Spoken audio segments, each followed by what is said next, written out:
And magnetic wireless speaker siya, no? Tapos pwede pa siyang gawing stand. Alright, so in this video, i-check naman natin tong wireless magnetic Bluetooth speaker na na-check out natin dito sa TikTok, no? Nagustuhan ko dito, kakaiba yung design niya kasi magnetic siya, no? So, madali siya dalhin, portable, and then, kung meron kayong magnetic case or yung phone nyo is magnetic, no? Pwede din nyo lang siya ilagay dyan sa likod.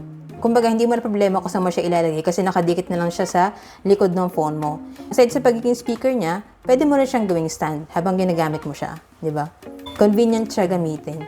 I'm not sure lang sa specific battery capacity niya, no? Pero matagal-tagal siya malobat kasi kahapon ko pa siya ginagamit and until now, okay pa rin naman siya, working pa rin. And then, ang maganda pa dito, no? Yung kanyang charging port is Type-C na. Ayan. Tapos, madali na lang siyang hanapan ng charger. And then, meron pa siyang libre na Type-C cable dito. Ayan. Tapos, ngayon, kung walang magnetic ring yung phone nyo or yung case nyo, pwede nyo siyang lagyan kasi may kasama na siyang ganito. And free siya na parang siyang stick-on na magnetic ring.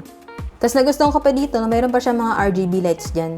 Yan. So, kung gabi na, hindi nagamit nyo siya, no, madali siya makita. Then, syempre, cute din siya tingnan, di ba? Kasi, yan, nag-iilaw-ilaw siya, nag-iiba-iba rin yung kanyang colors. Tapos, aside from that, no, yung kanyang quality is maganda kasi malakas yung kanyang audio. Meron din siyang bass and rinig din yung mga mids and high. So, I'd say na maganda tong Bluetooth speaker na to.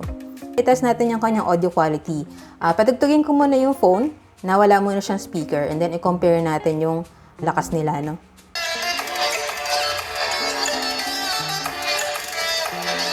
Ngayon, i-connect naman natin siya dito sa ating speaker.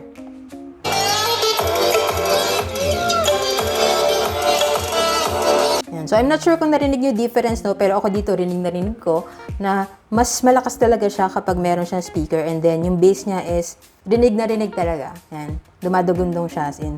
So, compared sa other Bluetooth speakers, no? Hindi sabog yung sound niya. Yan. So, maganda mag-sound trip dito. Kung gusto niyo rin po ng ganitong wireless magnetic Bluetooth speaker, yan, pwede rin siyang stand, no? So, portable siya and madali dalhin. Yan, check nyo na lang po dyan sa Yellow Basket. Diyan ko na-order yun sa akin para same quality and legit store din yung mapagbilan nyo. Yan, so yun lang. Sana nakatulong tong video. If you have any other questions, just let me know in the comments and follow for more tech content.